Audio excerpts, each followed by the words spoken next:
Hello po sa inyong lahat mga ka-crypto. Ako po si Pinoy Crypto Trader at sa video na ito ay atin mong pag-uusapan ang tungkol dito. You can now become a SHIB millionaire for only $7. Ayan. Pwede na raw po tayong maging isang SHIB millionaire. Yan, sa pamamagitan lamang ng pag-i-invest ng $7 sa ngayon. Ayan. Matatawag na po tayong SHIB millionaire basta meron na po tayong hawak na Shiba Inu tokens. Yan na nagkakahalaga ng 1 million na token. At ayan, bago po tayo magpatuloy, ay nais ko po munang bigyang linaw ang aking disclaimer kung saan ang nilalaman po ng video na ito ay hindi po ito isang financial advice. For education and information purposes lamang po ang layunin nito. Maliban po dito ay nais ko na rin pong magbigay babala na wala pong kahit anumang group chat ang Pinoy Crypto Trader. Ayan po mga ka-crypto, ang sabi rito ay Shiba Inu is currently trading with 5 zeros, around 50 digits, 726.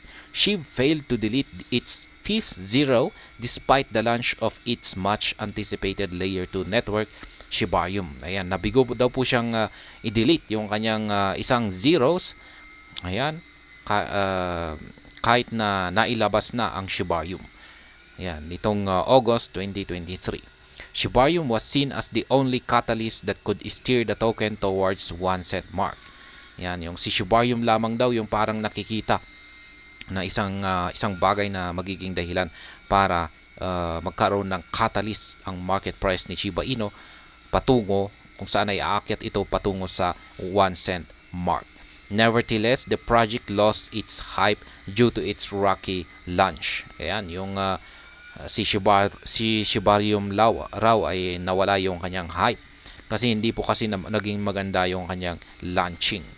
However, Shiba Inu is still an affordable cryptocurrency to the average investors. Ayan, ang maganda rito ay nananatiling affordable or napakamura ng Shiba Inu token. Ayan, para sa mga average na investor. In other words, it is a low-hanging fruit that is up for grabs. Ayan, yan po yung current market price ni Shiba Inu. Bitcoin and Ethereum are currently priced at $27,600 and $1,600 respectively, which is arguably unaffordable to the average Joe. Ayan, napakamahal po talaga ng Bitcoin at saka Ethereum. Ayan, si Bitcoin ay nasa presyong 27,600 at saka si Ethereum ay nasa 1,600. Ayan, kaya malabo pong maging Bitcoin millionaire tayo rito or at saka Ethereum millionaire. Kaya yan, lalong-lalo na kung yan, isa lamang tayong ordinaryong investor dito. Ayan, pero pagdating po dito kay Shiba Inu, accumulating SHIB is affordable as a mere investment of $7 could fetch investors over 1 million SHIB tokens. Ayan.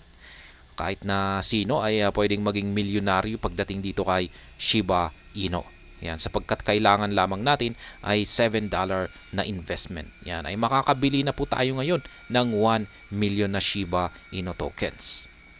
Yan, Shiba Inu millionaire with an investment of $7. Ayan, napakamura po. A simple investment of $7.3 in Shiba Inu could fetch an investor of 1 million Shiba Inu tokens today. If it deletes its zeros and reaches 1 cent someday, the same 7.3 investment could reach $10,000.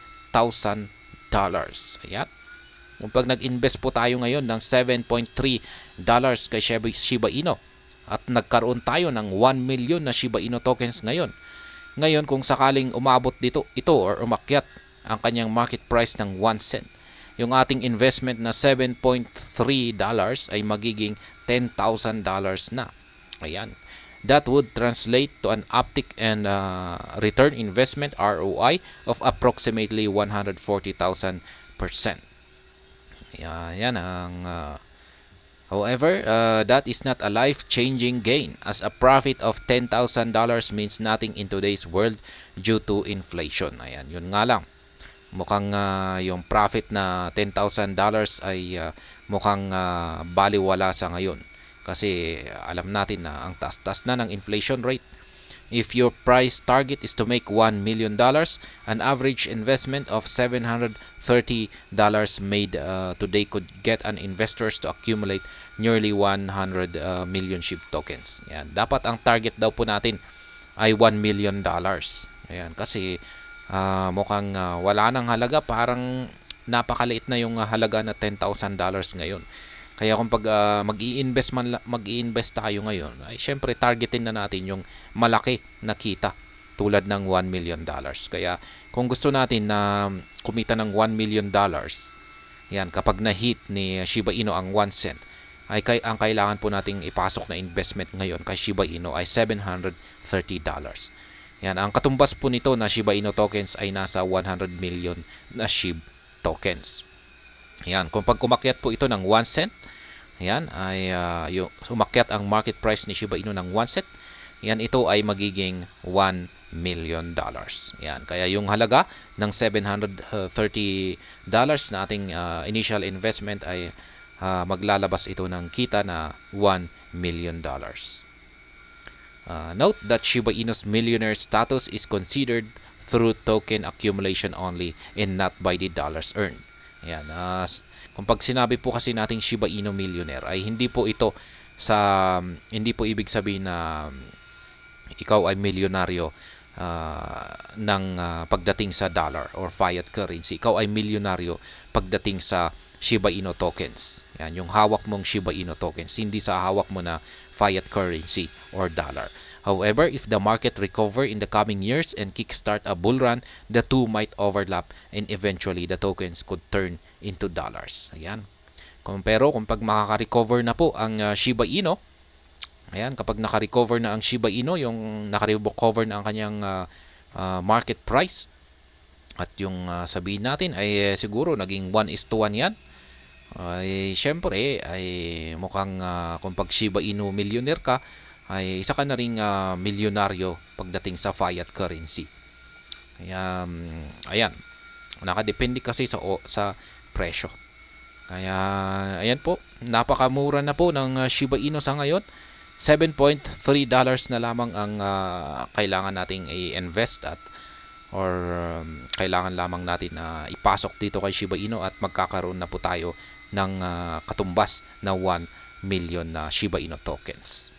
At ayan, hanggang dito na lamang po tayo sa video na ito. Sana po ay inyong nagustuhan ang aking paliwanag dito. Kung inyo po itong nagustuhan ay pakiclick lamang po ang like button nito. Para naman po sa mga bago lamang dito, kayo po ay aking inaanyayahan para mag-subscribe. Pakiclick na rin po ang bell icon nito dahil ito po ang siyang magsisilbing notification nito sa mga bago kong videos na akin pong ina-upload sa aking YouTube channel na ito. Marami pong salamat sa panonood. Ingat po tayo lagi at God bless po sa ating lahat.